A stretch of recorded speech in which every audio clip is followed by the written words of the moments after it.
क्रोधात् भवति सम्मोहः, सम्मोहात् स्मृति विभ्रमः, स्मृति भ्रंशात् बुद्धिनाशो, बुद्धिनाशात् प्रणश्यति। नमस्कार दोस्तों, स्वागत है आपका हमारे चैनल बच्चान हेल्थी में। शुरू करते हैं भागवत गीता ज्ञान।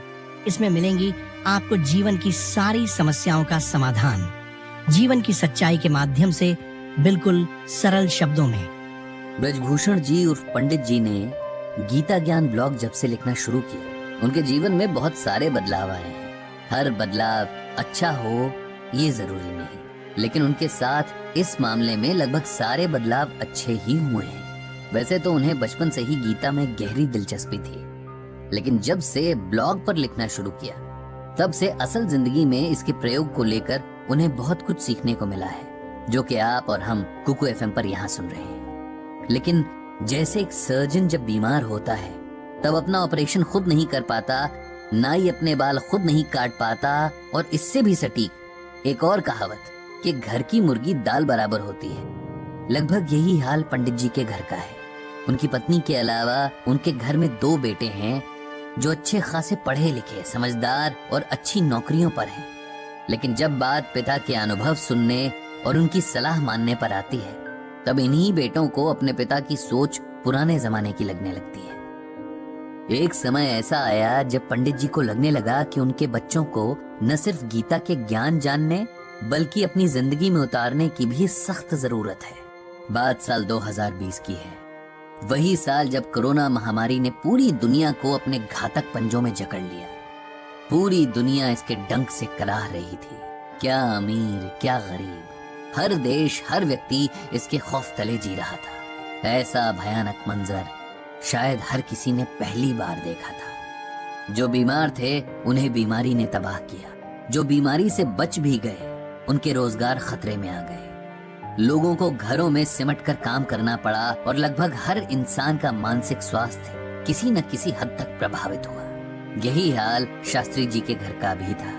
उनकी पत्नी हर वक्त परेशान रहती कि कहीं उनके परिवार में किसी को ये बीमारी ना हो जाए। बेचारी हमेशा एक खौफ के साए में रहती। पंडित जी के लाख समझाने पर भी उनका डर न खत्म होता न कहीं जाता। हर वक्त अपने दोनों बच्चों की चिंता में रहती, जो दूर दूसरे शहरों में लॉकडाउन के कारण फंसे हुए थे। किसी तरह कोशिश करके पंडित जी का छोटा बेटा अभिनव अपने शहर वापस आ गया। उसके ऑफिस ने घर से काम करने की सुविधा दे रखी थी। इस बात से पंडित जी की पत्नी को थोड़ा सुकून तो मिला कि चलो कम से कम एक बेटा तो आंखों के सामने है।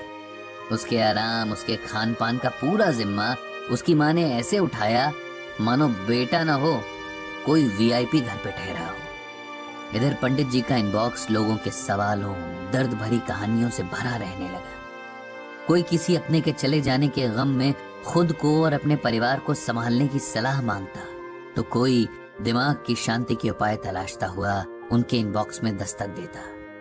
कुल मिलाकर हर तरफ बस एक अजीब उदासी का माहौल था। पंडित जी ने नोट किया कि उनका बेटा अभिनव थोड़ा बदला सा लग रहा है। माँ के लाड़ का जवाब कभी झल्ला कर तो कभी चिड़चिड़े स्वर में देता। पंडित जी पत्नी को समझाते कि बेटा बड़ा हो गया है, उससे 5 साल के बच्चे की तरह व्यवहार मत करो। लेकिन माँ का मन कहाँ मानता है। सारा दिन बेटा अपने कमरे में बंद रहता। दिन भर उसके कमरे से कभी किसी मीटिंग तो कभी किसी मीटिंग की आवाज आती रहती। खाना तक खाने वो बाहर नहीं निकलता। माँ से कहकर अपने कमरे में मंगवा लेता। इधर पिछले कुछ दिनों से उसके फोन पर चिल्लाने की आवाजें बाहर तक आने लगी थी। शुरू में पंडित जी ने सोचा कि काम का तनाव होगा। वैसे ही आजकल सबका समय खराब ही चल रहा है, जिसका असर लोगों के व्यवहार में दिख रहा है। लेकिन हर बीतते दिन के साथ उनके बेटे का व्यवहार और ज्यादा चिड़चिड़ा होने लगा। गुस्सा जैसे हर वक्त उसकी नाक पर रहता और कुछ पूछो तो वो चिल्लाने लगता।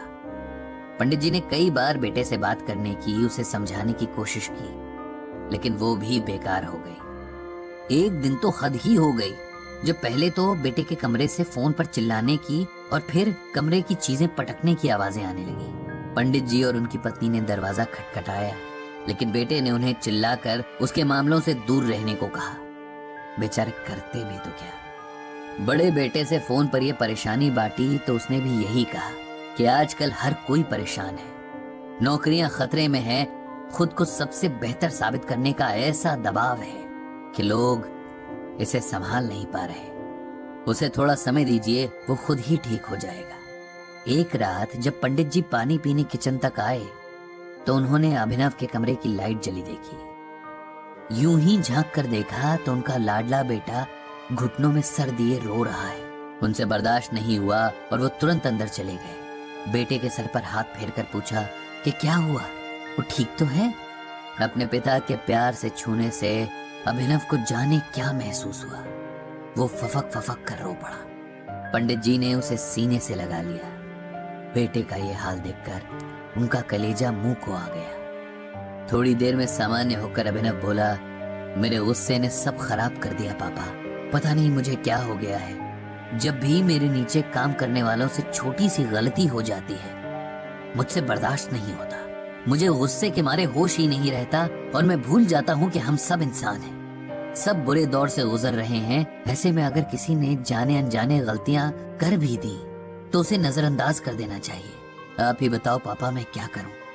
पंडित जी ने बड़े प्यार से अपने बेटे के सर पर हाथ फेरते हुए कहा, अगर तुम सुनना और मानना चाहो तो मैं तुम्हें वो बताता हूँ जो भगवान श्री कृष्ण ने अर्जुन से कहा था, और जिसे मानने भर से तुम्हारी ये समस्या अपने आप दूर हो जाएगी। तो सुनोगे? जी पापा, आप बताओ।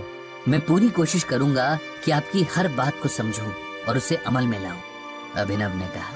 तब पंडित जी ने श्रीमद् भागवत गीता का ये श्लोक अभिनव को सुनाया। क्रोधात् भवति सम्मोहः, सम्मोहात् स्मृति विभ्रमः, स्मृति भ्रंशात् बुद्धिनाशो, बुद्धिनाशात् प्रणश्यति। ये गीता के दूसरे अध्याय का 63वां श्लोक है, जिसका अर्थ है क्रोध से मनुष्य की मति यानी बुद्धि मारी जाती है। मतलब वो मूढ़ हो जाती है, धीमी हो जाती है। इससे याददाश्त नष्ट हो जाती है। याददाश्त नष्ट हो जाने से मनुष्य की बुद्धि नष्ट हो जाती है, और बुद्धि का नाश हो जाने पर मनुष्य खुद अपना ही नाश कर बैठता है। इस श्लोक में भगवान श्री कृष्ण अर्जुन को ये समझा रहे हैं कि कोई भी युद्ध सिर्फ ताकत से नहीं जीता जा सकता। आपको अपनी इंद्रियों को भी अपने नियंत्रण में रखना सीखना होगा, वरना आपको हराने के लिए बाहरी दुश्मनों की कोई जरूरत नहीं पड़ेगी। आप खुद के ही दुश्मन बन जाएंगे। क्रोध यानी गुस्सा इंसान का ऐसा ही एक दुश्मन है, क्योंकि गुस्सा आते ही हम सबसे पहले अच्छे बुरे का विवेक खो देते हैं। सामने कौन है उसके सम्मान की परवाह किए बिना बातें बोलने लग जाते हैं, या कोई ऐसा कदम उठा लेते हैं जिससे हमें पछतावे के सिवाय कुछ और नहीं मिलता। क्रोध बड़े से बड़े वीरों के बल को भी एक पल में समाप्त कर देता है, बड़े बड़े ज्ञानियों के ज्ञान को खत्म कर देता है, और जीवन भर के कमाए पुण्य और सम्मान को एक पल में चकनाचूर कर देता है। इसीलिए सबसे पहले अपने क्रोध को जीतना सीखो, तभी जिंदगी की बाकी लड़ाइयां जीत पाओगे। लेकिन मैं ये कैसे करूं पापा? अभिनव ने उदास आवाज में पूछा। बिल्कुल वैसे जैसे अपने बाकी के काम करते हो, अपने दिमाग को ये मैसेज देकर कि चाहे कुछ भी हो जाए, कैसी भी सिचुएशन हो, अपना आपा नहीं खोना है। दूसरों की जगह खुद को रखकर देखने की आदत बनानी है, और अगर किसी से कुछ ऐसा हो भी जाए जो गलत हो, हमारा नुकसान हुआ हो, तब भी पूरी कोशिश करनी है कि गुस्से के बजाय शांति और धैर्य से अगले को इसका एहसास कराया जाए। पिता की प्यार भरी छुअन और गीता ज्ञान की ठंडी फुहार से अभिनव का मन एकदम शांत हो गया था। वो जानता था कि एक दिन में खुद को नहीं बदल पाएगा, लेकिन गीता के श्लोक और उसके अर्थ के अनुसार अगर हर दिन जीने की कोशिश करे तो शायद एक दिन खुद को पूरी तरह बदलने और एक बेहतर इंसान बनने में कामयाब हो जाएगा। बदले नजरिए की पहली शुरुआत में अभिनव ने अपनी माँ से माफी मांगी, जिसका दिल उसने जाने कितनी बार दुखाया था, और माँ से अपने मन को पूरी तरह कंट्रोल करने का प्रॉमिस किया ताकि वो किसी और का दिल ना दुखाए। पंडित जी ने एक बार फिर भगवान श्री कृष्ण और श्रीमद् भागवत गीता को मन ही मन प्रणाम किया, और हर बार उन्हें सही राह दिखाने का आभार जताया। धन्यवाद। आशा करता हूँ इस गीता ज्ञान के माध्यम से आपकी सभी समस्याओं का समाधान कर सकूं। बाकी अगले एपिसोड में बात करेंगे।